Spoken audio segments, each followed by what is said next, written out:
RS study में आप सभी का स्वागत है। कक्षा 10वीं एनसीईआरटी गणित में हम अध्याय 5 पढ़ रहे हैं।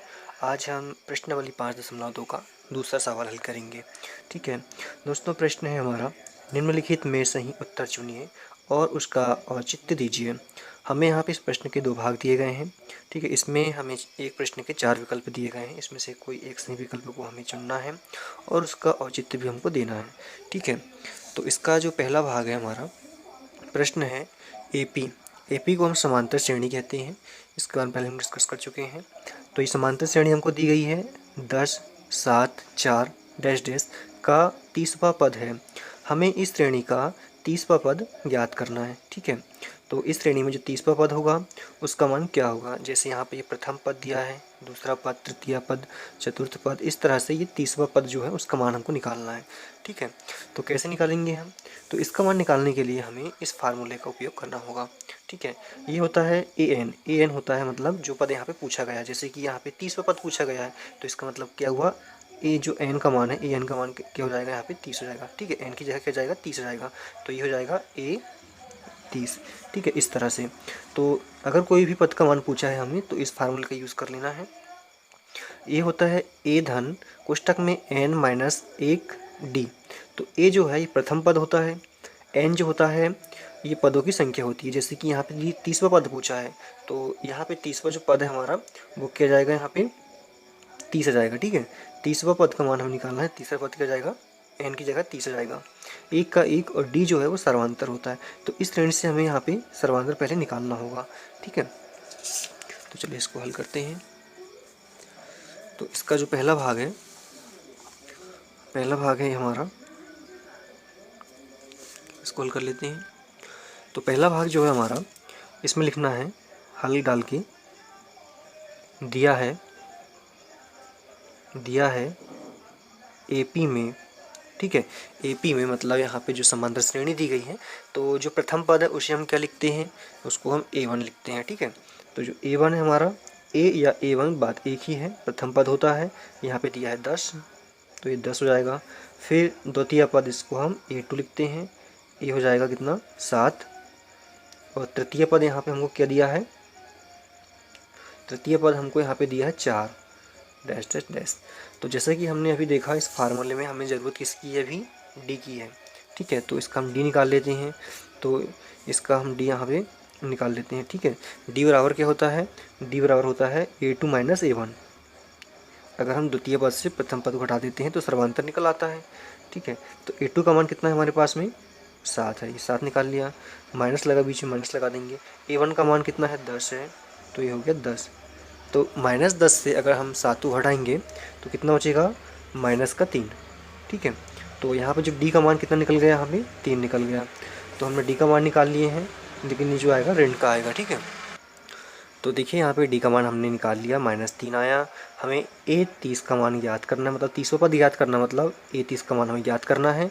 और n मतलब होता है क्या, यहाँ पे संख्या दी गई है। ठीक है, n की जगह हमने 30 लिखा तो n का मान कितना हो जाएगा, यहाँ पे 30 हो जाएगा।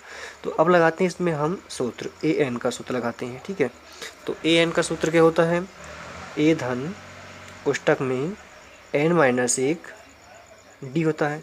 ठीक है, तो an कितना है हमारा, A30 है, तो A30 इसको लिख लेना है, बराबर ए के स्थान पर क्या लिखना है, ए का मान कितना है हमारे पास, A1 या एक बात एक ही होती है, दोनों प्रथम पद के मान होते हैं 10 है, तो यहाँ पे हो जाएगा 10। ठीक है, धन अब n की जगह पे क्या जाएगा, यहाँ पे 30, तो ये 30 हमने इसका मान लिया, -1 का -1 कोष्टक बंद हो जाएगा। डी का मान कितना है हमारे पास, सर्वांतर जिसे हम कहते हैं -3, तो -3 को हम क्या लिखेंगे, कोष्टक में -3 लिखेंगे। ठीक है, तो अब यहाँ पे 10 का 10 हो जाएगा, धन 30 में से अगर एक को हटाएंगे तो कितना बचेगा, 29 बचेगा। ठीक है, गुणा इससे किससे कर देना, -3 से गुणा कर देना है। फिर 10 धन, अब देखिए यहाँ पे माइनस है और इसके सामने प्लस है, पहले दोनों का जब गुणा होगा तो ऋण और धन मिलकर क्या हो जाएगा, ऋण हो जाएगा। अब डायरेक्ट इसका गुणा हम इससे कर देते हैं, 3 का गुणा 9 से करेंगे तो 3 9 27 होता है, ये हो जाएगा 7, हासिल आया 2, 3 दूनी 6, 6 और 2 होता है 8, तो -87 आ गया। ठीक है, जब -87 से हम 10 को घटाएंगे तो यहाँ पे कितना बचेगा शेष हमारे पास में, 77 लेकिन माइनस का। ठीक है, तो इन चारों में से ये 30वां पद क्या जाएगा इस श्रेणी का, सी नंबर का -77 जाएगा। ठीक है, तो ये इसका आंसर हो गया। अब इसका दूसरा भाग हल करते हैं। ए पी बराबर -3 1/2 माइनस का फिर 2 है, तो इस श्रेणी का हमें 11वां पद याद करना है। ठीक है, क्या निकालना है इसका, 11वां पद निकालना है। तो इसके लिए पहले हम लिख लेते हैं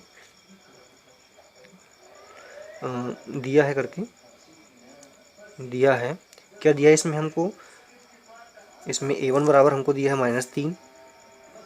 ठीक है, A2 बराबर दिया है हमको इसमें -1/2 और A3 बराबर हमको दिया है इसमें क्या 2। ठीक है, इस तरह से डैश डैश लगा हुआ है। तो इसका हमें क्या याद करना है, 11वां पद याद करना है।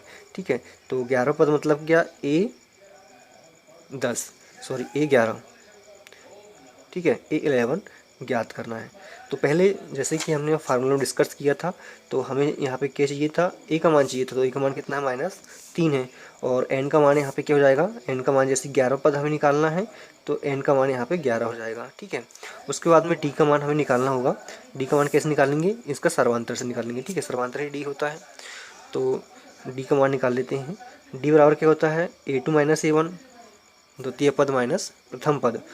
तो द्वितीय पद कितना है हमारे पास में, -1/2, ऋण लगा, बीच में ऋण लगा देंगे। A1 कितना है हमारे पास में, -3, तो ये -3 हो गया। अब इसको हल कर लेते हैं। ठीक है, तो हल करने पर क्या मिलेगा देखते हैं।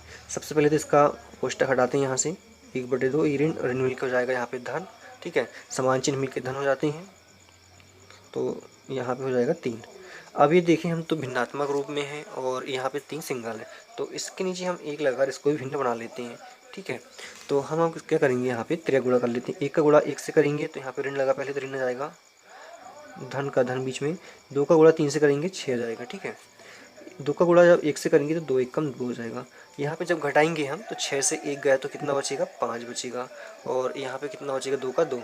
तो जो डी का मान है हमारा, तो डी का मान कितना मिल गया हमें, डी का मान मिल गया 5/2।